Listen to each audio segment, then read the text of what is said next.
Saludos amigas, amigos. Ustedes sintonizan Acento TV y este es su espacio de entrevistas y comentarios a partir de ahora.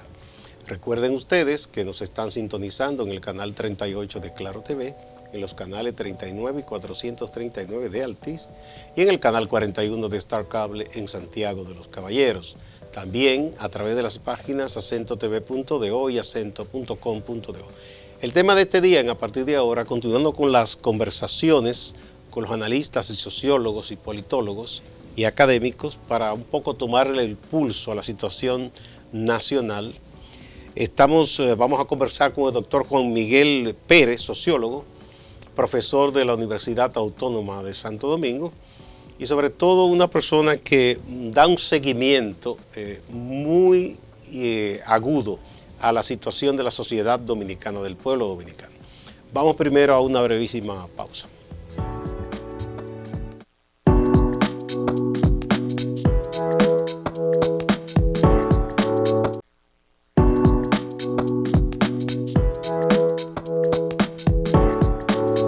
Muchas gracias por acompañarnos.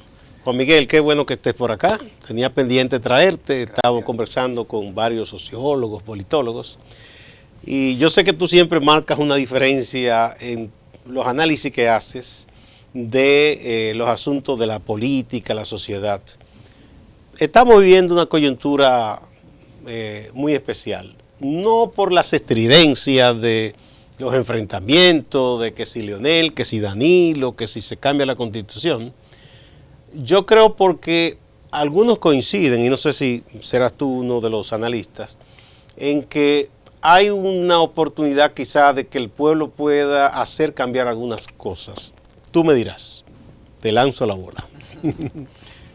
Mira, qué interesante que tú inicies hablando del pueblo como protagonista de la historia actual.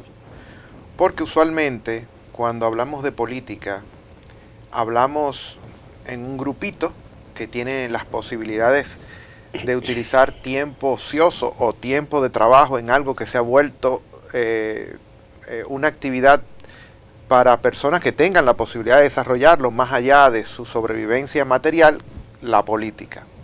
Cuando debería ser algo que esté tan impregnado de nosotros mismos que podamos realizarla, no importa cuál sea nuestro estatus socioeconómico, nuestro oficio, nuestro hábitat territorial, etc. Pero hoy en día la política es un lujo y para practicarla, desde hablar, disentir de una opinión oficialista, etc., hay que tener los recursos para hacerlo, recursos intelectuales, recursos materiales y sobre todo el tiempo y la disposición para decir que eso todavía me interesa. La desidia, por ejemplo, es una categoría política de la antipolítica, es decir, aquellos que se frustraron y dicen ya yo no voy a dar más. La indiferencia por igual, ¿no? El rechazo también, y la participación, sea desde el oficialismo o desde la oposición, es decir, la voz crítica, también son categorías políticamente construidas. Y lamentablemente, entre oficialismo y oposición, siempre a eso se reduce la vida política nacional. Pero tú has dado en el clavo, introduciendo el gran eclipse, ¿no? El gran ausente de todo este debate, que es la gente. Sí, porque yo creo que hay unos protagonistas que me luce que en gran medida han sido fabricados, que copan el escenario. Y ahora es hasta peor, porque ahora hay gobierno y oposición de un mismo partido. Sí, y entonces todo eso lamentablemente va en detrimento de lo que piensa la gente y de cómo vive la gente. Entonces el periodismo, por ejemplo, lo que suele es trabajar con las personas de poder. En sociología decimos que el capital llama al capital, es decir, la gente importante llama a la gente importante, entre comillas, es decir, lo que toman decisiones, desde poner un anuncio en una página de un periódico hasta la decisión de exonerar o no, de hacer un trámite más ágil que otro de una imprenta para un medio de comunicación, es el poder político, y ese poder informativo de la prensa es a su vez deudor y acreedor del poder político. Entonces hay una transacción. Entonces ahí se queda y se reduce la vida de la nación. Incluso a nivel historiográfico, se le hizo una crítica muy fuerte a cierta forma de hacer la historia de manera profesional, donde solía establecerse la historia de los dominantes, es decir, la historia política de los que tomaban decisiones, y a partir de ahí se hablaba de la historia de una nación, y es verdad, Mira, esa es la clase dirigente, pero la clase dirigida tiene una historia que queda relegada, que pasa casi por clandestina, pero que es una historia real, y es la que yo incluso me quiero referir ahora para responder a tu pregunta, que es la que va haciendo de manera casi imperceptible, pero va haciendo la historia, toma más tiempo, pero la gente dentro de sus conversaciones privadas, domésticas, íntimas, va construyendo un tipo de participación política que, aunque esté, reitero, en esa esfera de lo privado, va poco a poco pasando a lo público, y es difícil que el poder político no tome en cuenta esa situación. Sí, te quería contar a partir de la reflexión que has hecho. Tuve la dicha y la oportunidad hace ya muchos años, cuando comenzaba en el periodismo, de participar en un proyecto que fue una experiencia muy interesante. Se dio en América Latina un fenómeno de unas radios que tenían radioemisoras, influencia en determinadas comunidades, y algunas tuvieron alcance nacional en algunos países. Hubo el caso de Bolivia, y hay hasta un libro escrito que se llama Radio Pío, una mina de coraje, de cómo una radioemisora muy potente, construida por una minera de capitales canadienses y norteamericanos y europeos, construyó esa emisora, y era para adoctrinar a la comunidad contra un sindicato que de vez en cuando se cansaba de las injusticias y protestaba. Y entonces en ese momento los sindicalistas, que eran mineros, cuando podían le soltaban un pedazo de dinamita a la antena de la emisora. Entonces el ejército protegía la emisora. Luego, porque la tenían unos sacerdotes, Scarborough, vino uno que tomó conciencia y dijo, no, pero esto no es cristiano. Y volteó la cosa. Puso la emisora al servicio de los obreros y de la comunidad con otra orientación. Entonces ahí era al revés. Los militares querían dinamitar la emisora y los obreros la protegían. Es una historia interesante. Entonces, eso dio lugar a una especie de escuela en Latinoamérica y en esos años de la teología de la liberación. Y tuve la oportunidad de participar en un proyecto un poco que aprendió de esa corriente aquí, y era dirigido a las comunidades de los barrios, los campos. Como era aquí en la capital, eran los campos aledaños al Distrito Nacional y los barrios populares. Y cómo era, lo que nosotros nos enseñaron era enseñar a la misma comunidad a ser reportera de su realidad. Y fue una experiencia interesante. Una señora, por ejemplo, que ella era analfabeta, se comenzó a alfabetizar ahí, pero era excelente reportera. Se le enseñó a usar un grabador, se le dieron unas instrucciones mínimas. ¿Y qué era lo que se buscaba en ese experimento? Que la gente común, el pueblo, debe ser protagonista en todas las noticias. No solo cuando reclama o cuando hay una protesta, cuando hay un problema de delito, sino que, por ejemplo, sus acontecimientos culturales eran noticias en ese noticiario. Sus actividades sociales, que ellos las tienen también. No van a Santo Domingo Country Club, obviamente, pero las tienen. Sí. La comunidad celebra sus cosas, sus tradiciones religiosas, sus fiestas populares. Todo eso se reportaba ahí.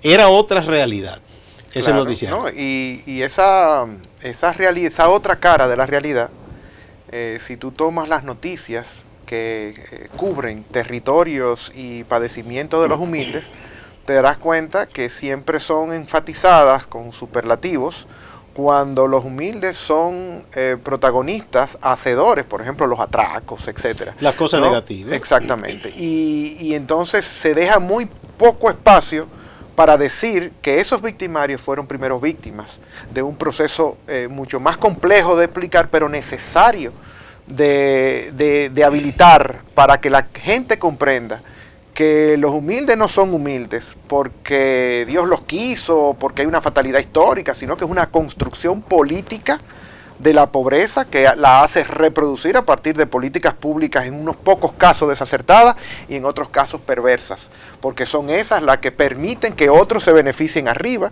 y que el status quo permanezca. Bueno, igual el padre Jorge Cela, o sea que es doctor en antropología, él tiene una observación interesante, que él dice que hay una trampa y una perversidad en esto de asociar delincuencia con pobreza.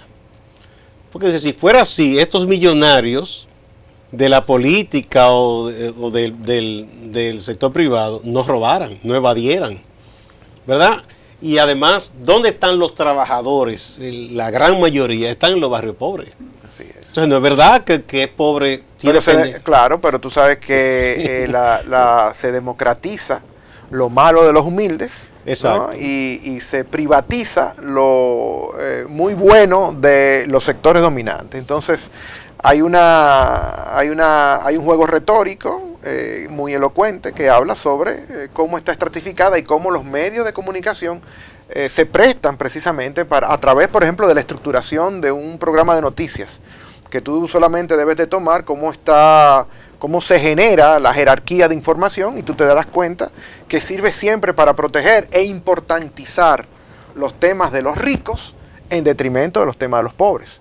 Entonces, pero yo quería volver a la pregunta que tú me hacías. Sí, perdona del largo paréntesis, fue que me motivé por la reflexión que hiciste. Muy pertinente. Fíjate, eso de darle participación a la gente como protagonista se ha olvidado, ¿no? Y esas son los autores de la soberanía supuesta del poder político, ahí reside, ¿no? Todo lo que es la idea concreta del poder en una república supuestamente democrática. Hipócritamente le llaman el soberano los políticos. Sí. Entonces, ¿qué sucede? Yo vuelvo a una frase de un amigo tuyo, Raúl Pérez Peña, que dice que el sentido común está sublevado en este país actualmente contra el actual régimen PLDista. El sentido común, ¿qué es sentido común? ¿No? Es, en sus dos acepciones, el sentido común, tiene la acepción de orientación, de hacia dónde va algo, pero también de significación. Y a lo largo de la historia, tú tomas los procesos políticos reales y no están, si bien están entonados por un liderazgo, no menos cierto es que si ese liderazgo no entona con el sustento de base que lo promueve, no va para ningún lado. Hoy en día, el ciclo, podemos hablar de un fin de ciclo PLD, por lo menos en su versión balaguerista o neobalaguerista, debido a que tú solamente tienes que sentarte en una sala de espera de un hospital, en una fila, para pagar una telefónica, los servicios de una telefónica, de la electricidad o de cualquier otro consumo cotidiano del dominicano.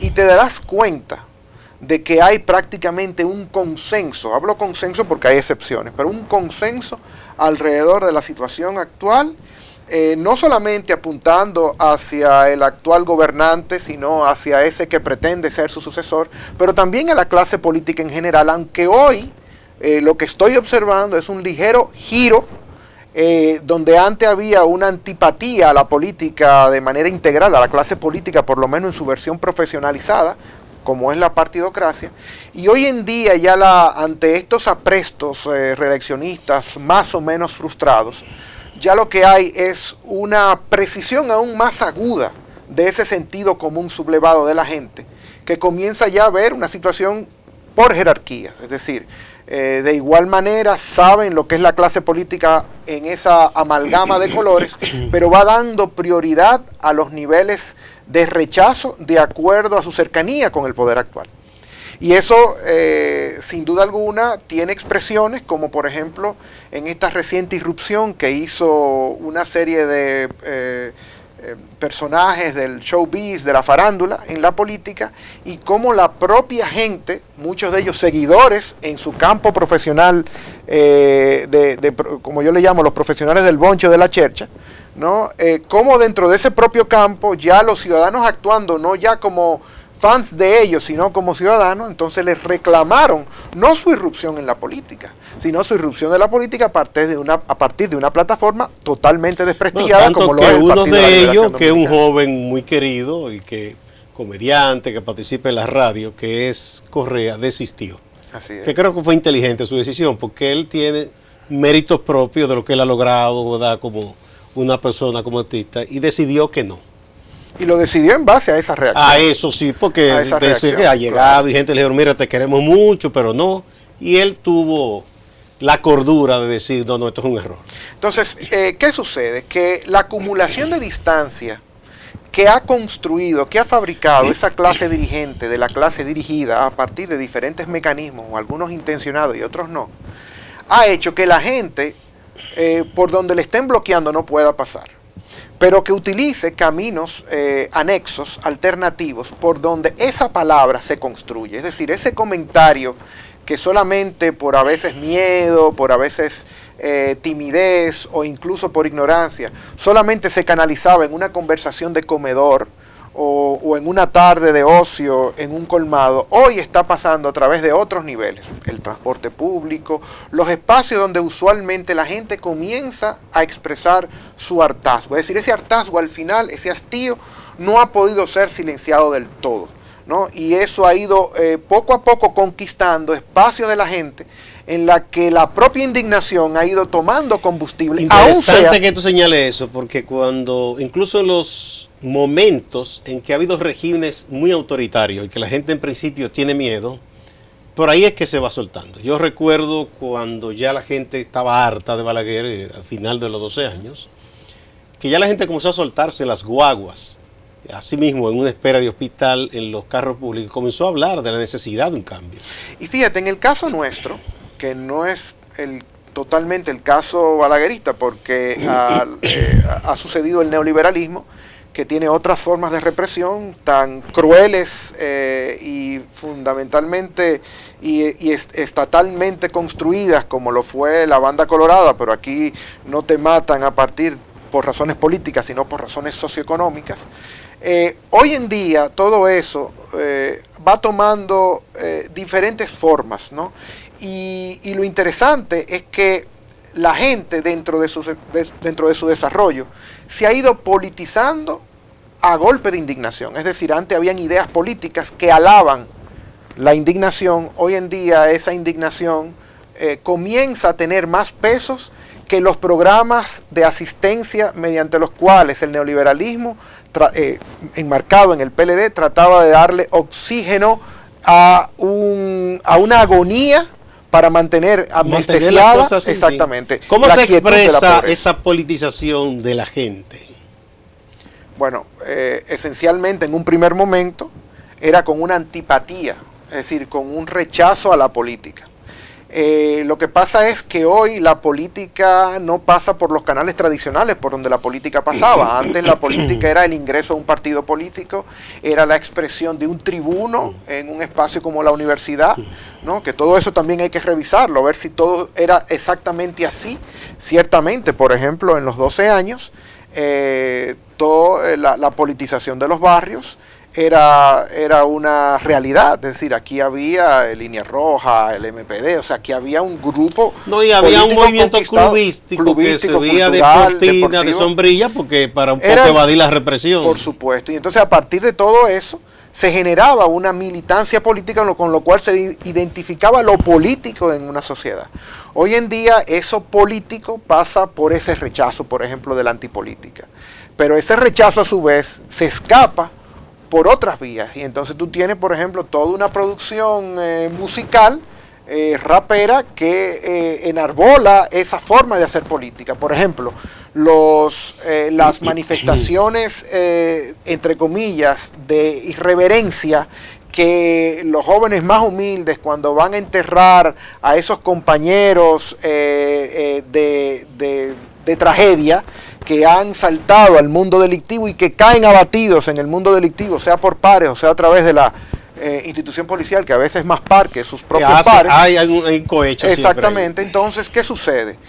Todas esas irreverencias de, por ejemplo, ir a enterrarlo con música, con la bandera. Exactamente, con la bandera. Lo que hace precisamente son las formas genuinas de protesta ante la tradición que esos muchachos logran construir a partir de los medios que le quedan a ellos. Recuerden que son muchachos que la mayoría son excluidos del sistema de educación, ¿no? que quedan relegados completamente a lo que le quede a ellos como posibilidad de sobrevivir. Que una minoría o una mayoría salte al mundo de lo alternativo es lo más lógico que hay en el mundo. Entonces utilizan una serie de elementos para hacerle irreverente a la tradición, y esa es su forma de protesta. Sí, son otros códigos de comunicación. Tú mencionabas la antipolítica. He conversado mucho con dirigentes políticos, con gente del mundo académico, y algunos suelen, en su mayoría, como se le dispara casi la alarma con la palabra antipolítica, como no, la antipolítica no, como tachándola completamente. Pero yo me pregunto, si existe una antipolítica, es porque existe una mala política, ¿o no? Así es, no, y hay que entender, creo que lo he expresado en al menos 2 ocasiones aquí contigo, que Nicanor Parra, ese gran poeta chileno, hermano de Violeta Parra, hablaba de la antipolítica no como una negación de la poesía, de la antipoesía, no como una negación de la poesía, sino como una negación de una forma de hacer la poesía, ¿no? Y una reinvención a su vez de lo que él consideraba era el arte poético. Y lo mismo sucede aquí, o sea, la antipolítica, nadie va a dejar de ser político porque la palabra política como ejercicio no es más que la lucha por la hegemonía de puntos de vista. Y todo el mundo quiere que la forma como él viste, la forma en lo que él piensa, lo que él considera de una sociedad, impere en esa sociedad. Eso es normal, eso es absolutamente legítimo y yo diría que hasta lógico, ¿no? Entonces todo el mundo participa de alguna manera en la política, pero la política que le deje de acuerdo a lo que él pueda tener como ejercicio para practicarla. Entonces hoy en día esa antipolítica se expresa, por ejemplo, a partir de un rechazo a las elecciones. Pero al final uno pregunta, pero las elecciones realmente traen, no son las elecciones o la forma en la que las elecciones han hecho las causantes y no al revés de que la gente desafecte las elecciones y por ende la política. Fíjate qué interesante, ¿no? O sea, cómo reducimos al final la democracia y lo político a un solo hecho de votar, ¿no? Y dónde está, por ejemplo, el reclamo de la gente en sus comunidades, ¿no? Es decir, cómo, mira, hay un estudio que se realiza a nivel internacional, se llama el Estudio Internacional de Educación Cívica y Ciudadana. Y nosotros quedamos al igual que PISA y todos los otros muy mal, muy mal. Y con tu anuencia, te voy a pedir que pongamos un puntito ahí, porque me está pidiendo la pausa. Cuando retornemos, para que hablemos de ese estudio y también un poco desarrollar la idea de que si se puede simplemente satanizar la antipolítica, o eso que llaman los políticos la antipolítica. ¿Qué puede resultar de la antipolítica? Vamos a la pausa.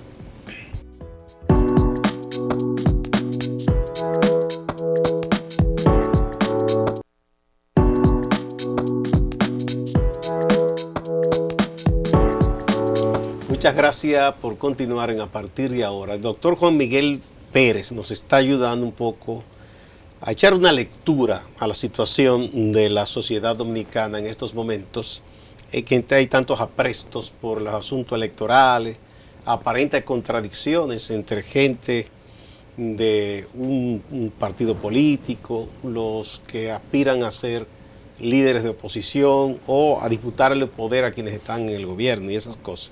Pero él hablaba de un estudio que se hace sobre un poco la calidad de la democracia, ¿no?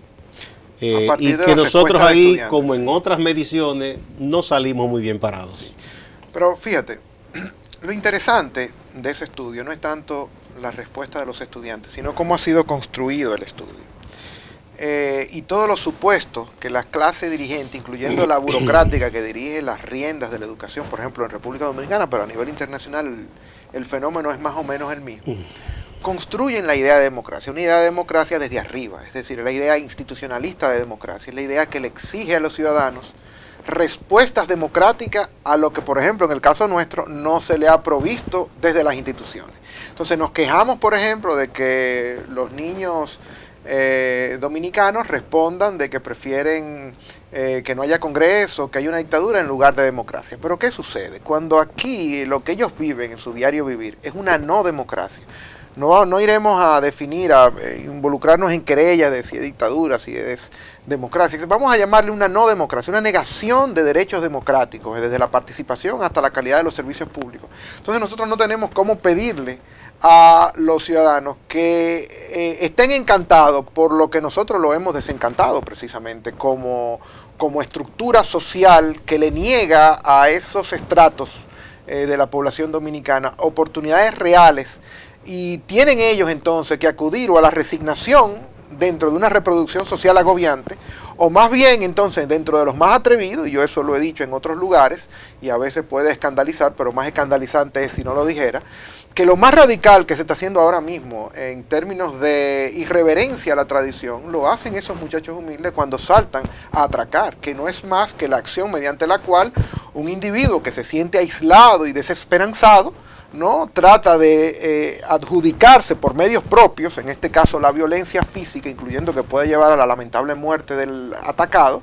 ¿no?, lo que la sociedad me quitó y que yo considero que yo debo tener, ¿no? ¿Por qué debo tener? Porque es lo que en el barrio son los símbolos de importancia social, de dignidad, ¿no? Las posibilidades de comprarse unos tenis, de ser respetado por la autoridad, etcétera, etcétera. Entonces todos esos mecanismos hacen que lamentablemente se le exija a los niños dominicanos, ¿no?, lo que la sociedad y la clase dirigente que estructura el destino de esa sociedad no le ha podido permitir de tener a esa sociedad, sea a partir de una redistribución absolutamente desigual de las riquezas, ¿no?, inicua, yo diría indigna, ¿no?, donde cada vez es más para lo que ya tienen demasiado y cada vez es menos para lo que no tienen nada, ¿no? Es a partir de la corrupción, y una corrupción además que se enrostra a la gente a partir de los modos de vida de esos funcionarios que asaltan el patrimonio público para beneficio propio.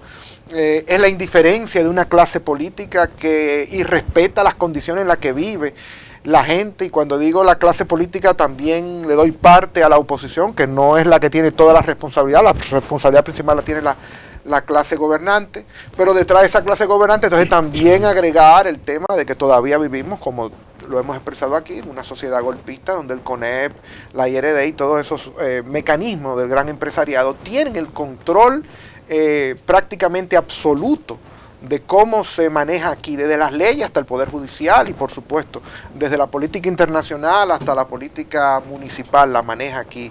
Todo lo que tiene, cada vez que hay un elemento fundamental, crucial desde la seguridad social, los derechos de las mujeres, etcétera, todo eso pasa por el visto bueno, la aprobación o no de la clase empresarial dominicana. Para muestra un botón, recientemente después de muchas discusiones, se logró un pequeño incremento al salario mínimo que llaman no sectorizado, porque llaman sectorizado, no lo tocaron, de un 14%.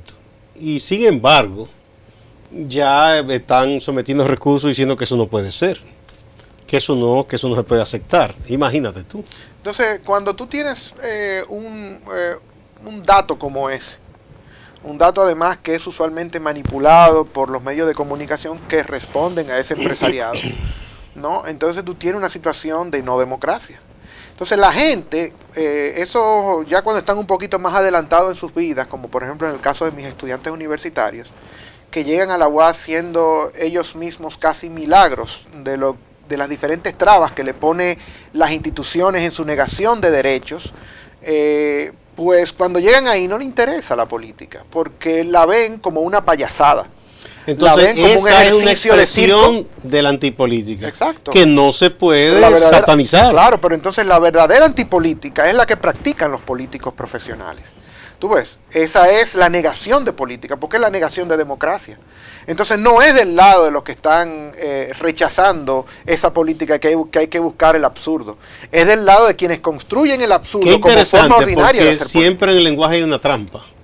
Fíjate cómo desde la política tradicional se dice cuidado con la antipolítica. Así es. Eso está mal. Inclusive quien propuso que el voto sea obligatorio y hasta con multa para obligar a la gente a que ejerza una democracia, entre comillas, que la gente se pregunta, pero ¿qué es esto? O sea, ¿qué me ha dado esta democracia?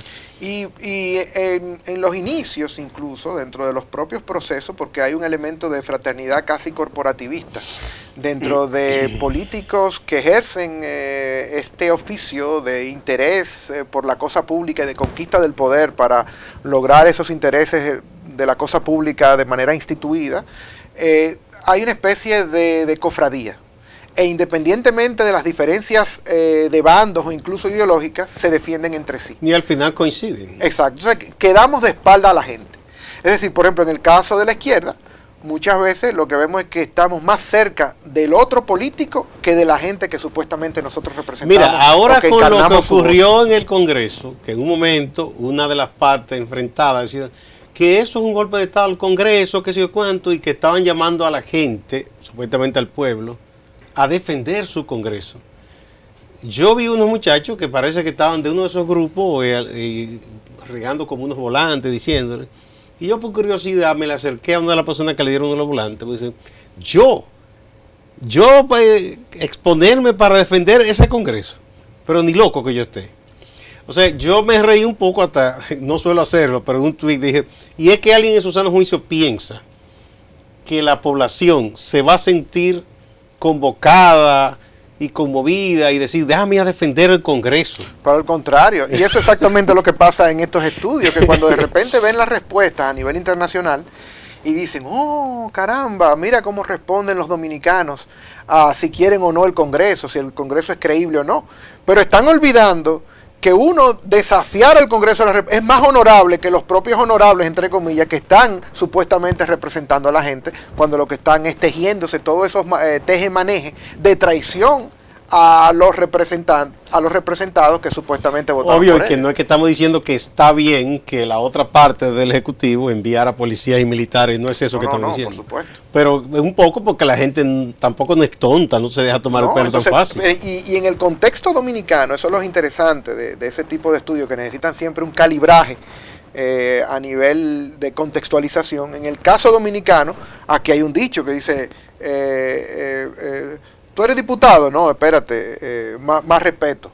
Más diputado es usted. O más diputado es usted. Entonces, tú te imaginas lo que eso significa en el ambiente general, lamentablemente, de nuestras instituciones, que son instituciones que hay que asumirlas como son, ¿no?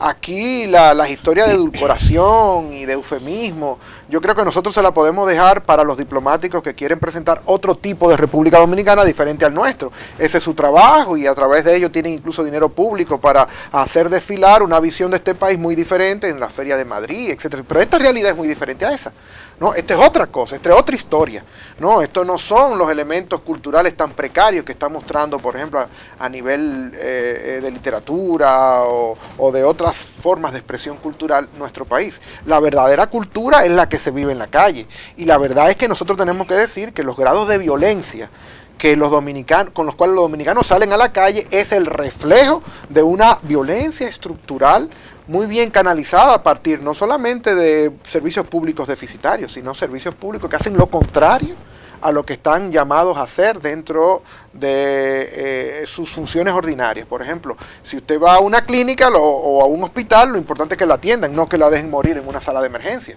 ¿no? El policía lo que debe hacer es respetar la ley, no él mismo violarla para beneficio y a su vez de lo que es su forma de sobrevivencia, mediante lo cual lo han puesto a ellos a sobrevivir, a esos que patrullan, por ejemplo. Y así sucesivamente. Entonces, nosotros tenemos una situación de calamidad, o sea, aquí la violencia es una cosa extraordinaria, ¿no?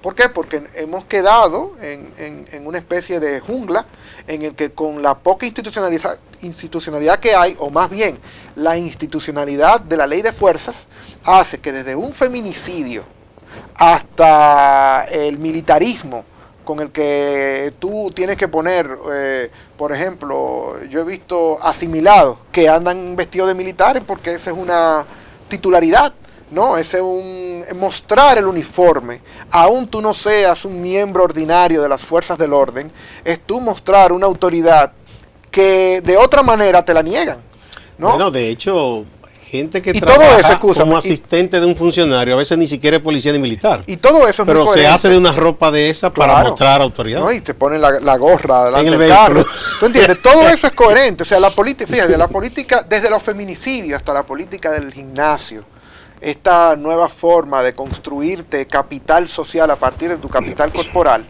¿no? Son de las formas que explican la visión masculinista y yo diría hasta fálica de que solamente la fuerza en un país sin instituciones hace que prevalezca quien la tenga en detrimento de quien no la tiene. Que a propósito de eso que tú dices, de esa masculinidad, cierto institucionalizada, sí, incrustada de manera insensible en todas las que prácticas nosotros somos políticas. una porquería porque no somos fortachones. Ni, Así es, entonces, así es. a propósito de eso y el juego y la trampa del lenguaje, fíjate cómo ha habido toda una campaña terrible diciendo que hay una monstruosidad, que quieren imponer ideología de género.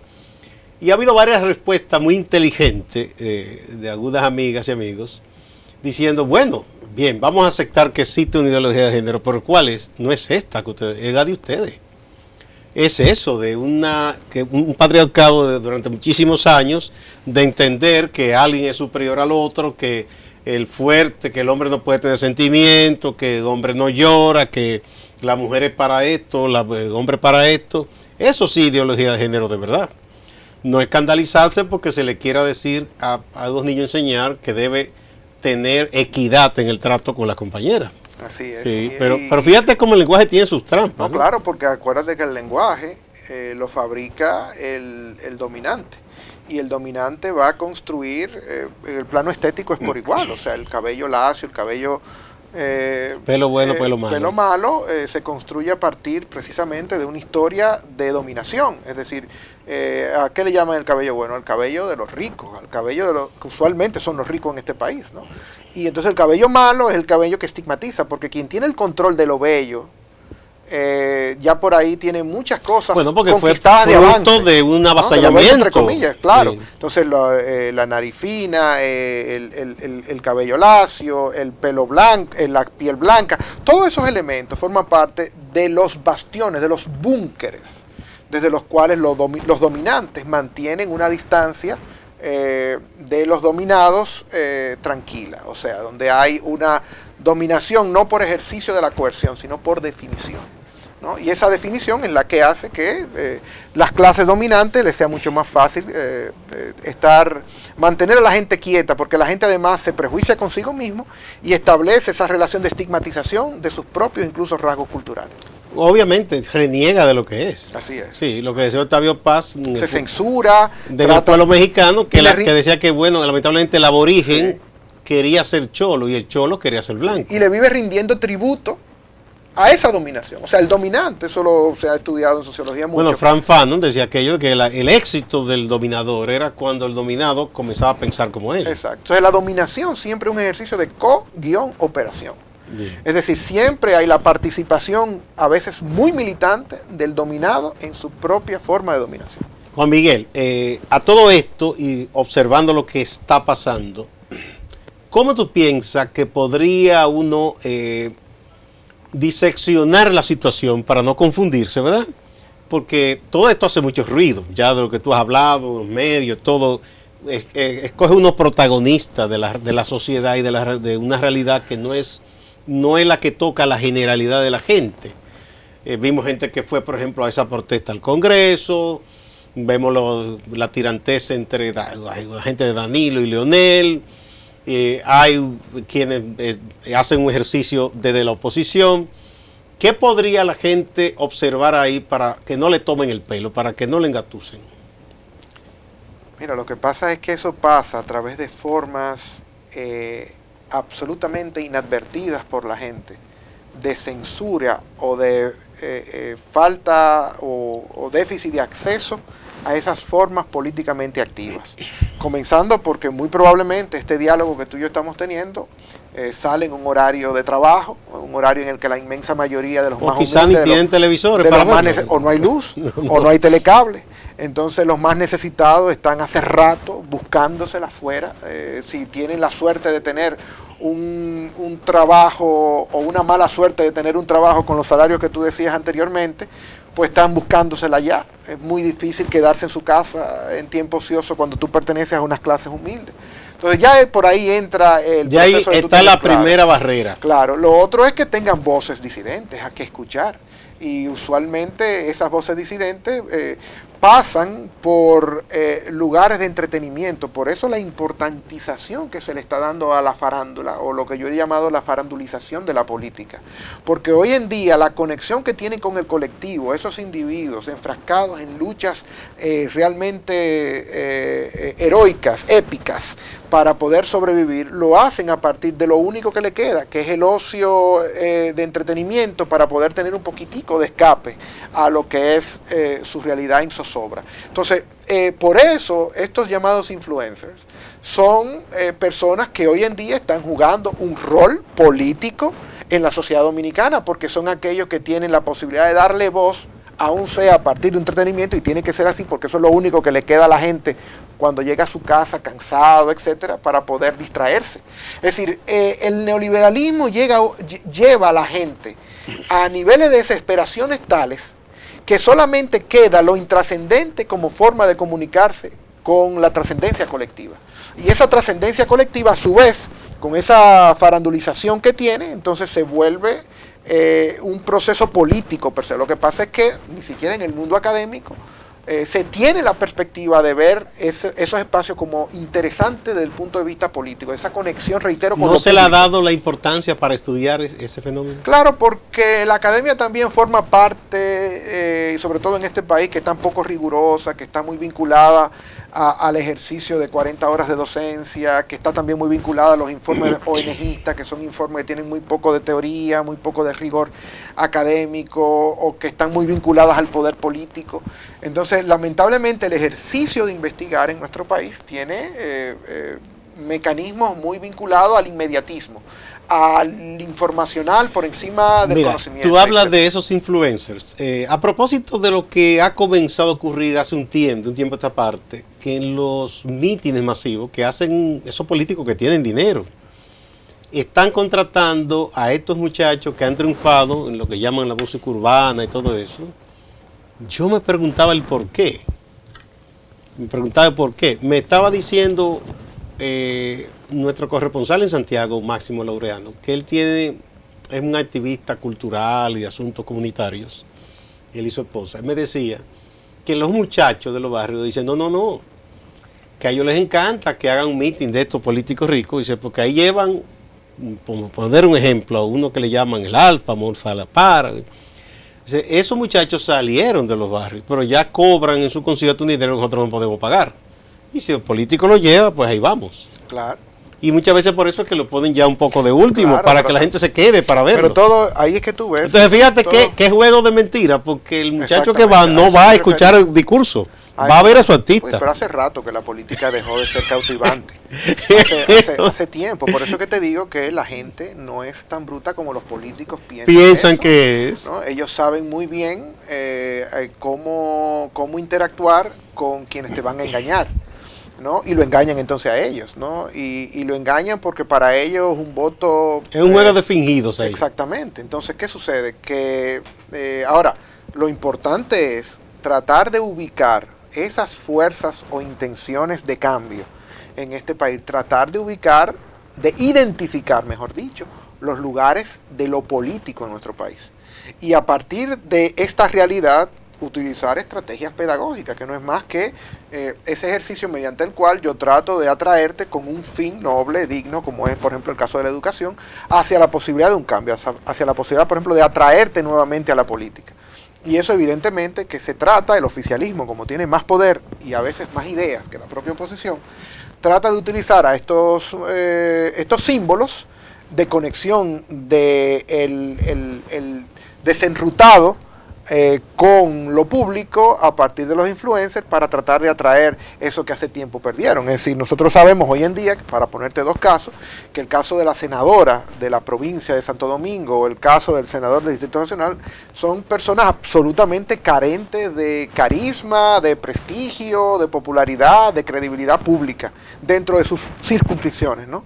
Dentro de su electorado. ¿Pero qué trata? Que buscan tratar de arrastrar, boleta de arrastre, a estas personas para poder ganar un poquito de lo que hace tiempo perdieron. Y yo creo que hasta de manera irreversible. Vamos a otra pausa. Cuando retornemos, quiero que me desarrolles esa idea que puede espantar un poco. Que tú decías que desde la oposición se suele tener menos creatividad que desde el gobierno. Vamos primero a la pausa.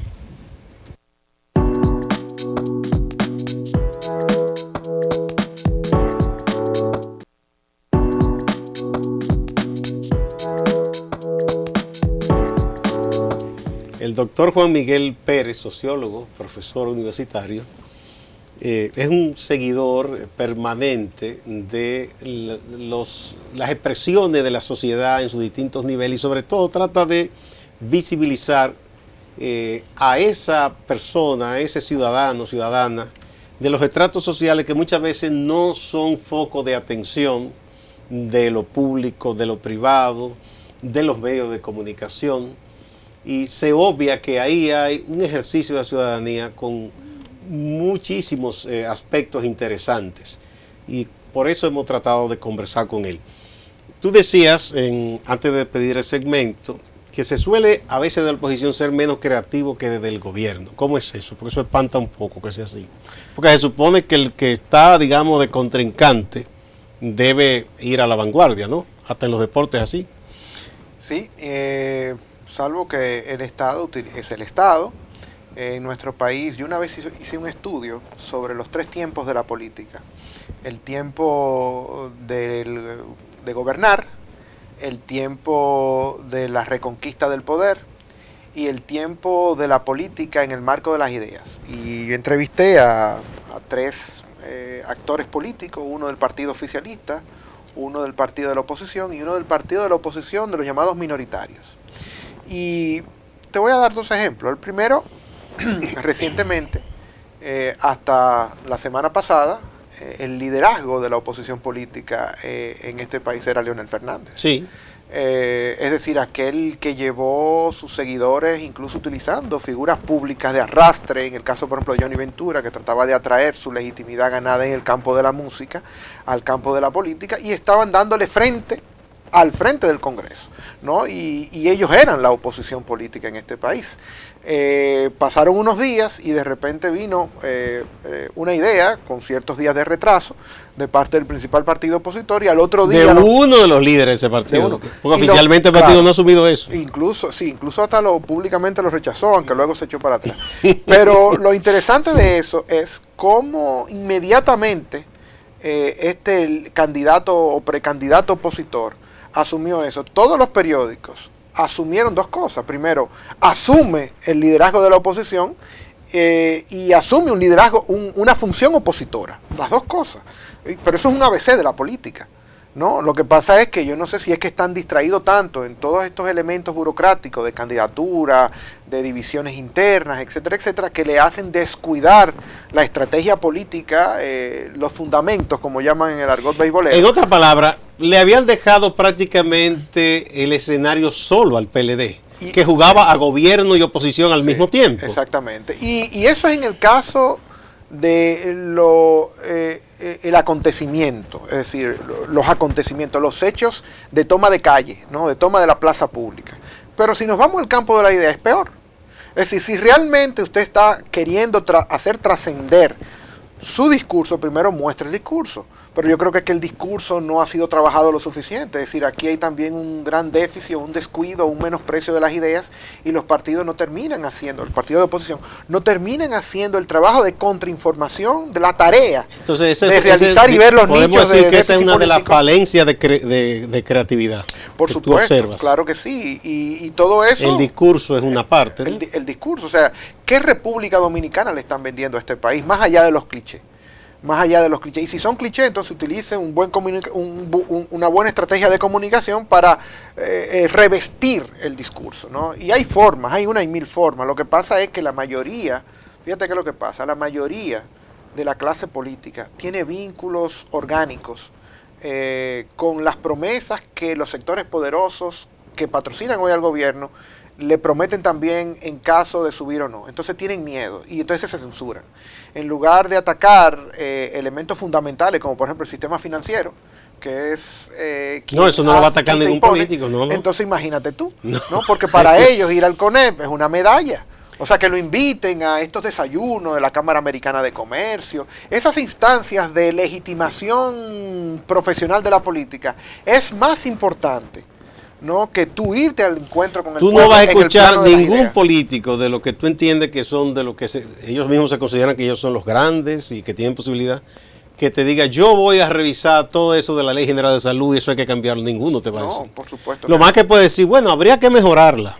Así es. Entonces, por eso es lo que yo le he llamado la gran traición del liberalismo de este país. O sea, si nosotros, aquí hay una supuesta desideologización, pero en realidad hay una ideología neoliberal, y como neoliberal es al fin, no es conservadora porque busca la reproducción del status quo. Claro, que no hay pero es liberal.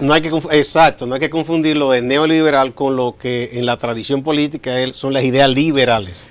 Sí, pero ahí... aquí hay una confusión. Exactamente, pero entonces yo haría una segunda acepción y distinguiría de las ideas liberales del liberalismo.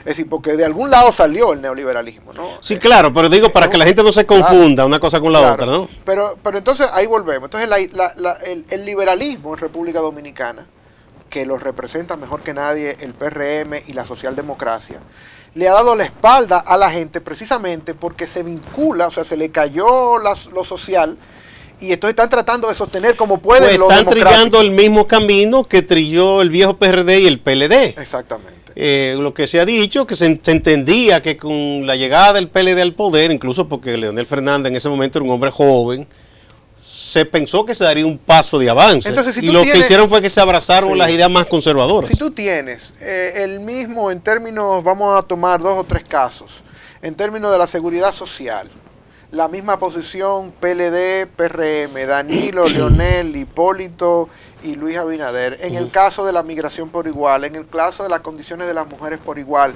en el caso de la situación de los pensionados, de los cañeros, de lo que tú quieras, de la pobreza estructural, de la redistribución de la riqueza, de la política fiscal, ¿no?, de la política del empleo, todo eso, si tú tienes lo mismo, la gente sencillamente no va a hacer diferencia alguna, que no sea la que el acontecimiento produzca. Entonces, hoy en día hay una subexplotación del gran parque de formas de hacer oposición que la oposición política podría tener al gobierno actual, pero no lo hacen precisamente porque yo creo que hay un real consumo del político en el ejercicio de bueno, que trabajan la parte ya propiamente de mercadeo de la política, publicista y eso. Yo he conversado con varios y me dicen, bueno, lo que ellos notan, y ellos te hablan como gente que te vende un producto, ahí ni siquiera hay un compromiso ideológico.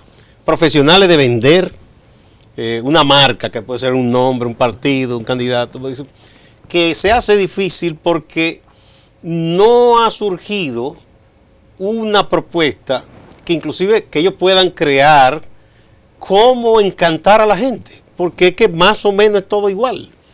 Y te reitero, o sea, aquí hay un problema de identificar primero dónde que está la política de hoy. O sea, es utilizar la política, viejos políticos, con el perdón de la ancianidad, ¿no? En términos de anticuados, gente que pasó de moda, no porque tienen una edad, sino porque viven en una edad que no es la nuestra, y no saben identificar, no saben localizar qué es la política. Que no tiene que ver con edad.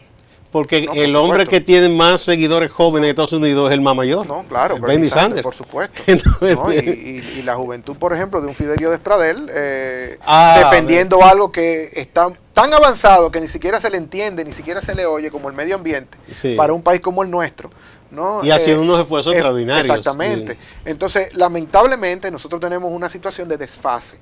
Pero esa desfase tiene una explicación sociológica, Gustavo. Ese desfase proviene de esa distancia que toma la clase dirigente, el liderazgo nacional, no importa cuál sea, de cómo vive la gente. No es que tú tienes que vivir y echar tu suerte con los humildes en el mismo hospital al cual tú vas, pero por lo menos, si tú no vives esa misma tragedia, por lo menos que tú la conozcas y que tú sepas exponerla.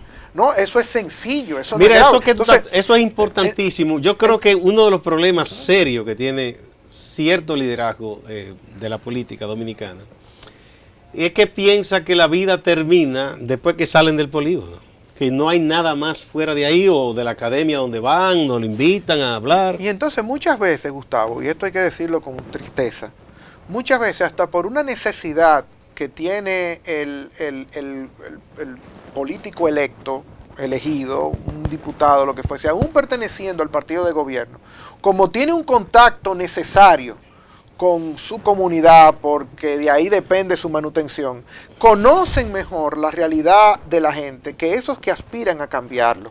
Que se supone que deben ser los que deben estar más conectados con la sociedad. Así es. Bueno, siempre se nos quedan muchas cosas, contigo siempre interesante hablar y aprendemos mucho. Muchas gracias, Juan Miguel Gustavo Pérez, doctor en sociología, profesor universitario y un auténtico estudioso de lo social y lo político en la República Dominicana. A ustedes, amigas y amigos, no se vayan, que hay más en Acento TV.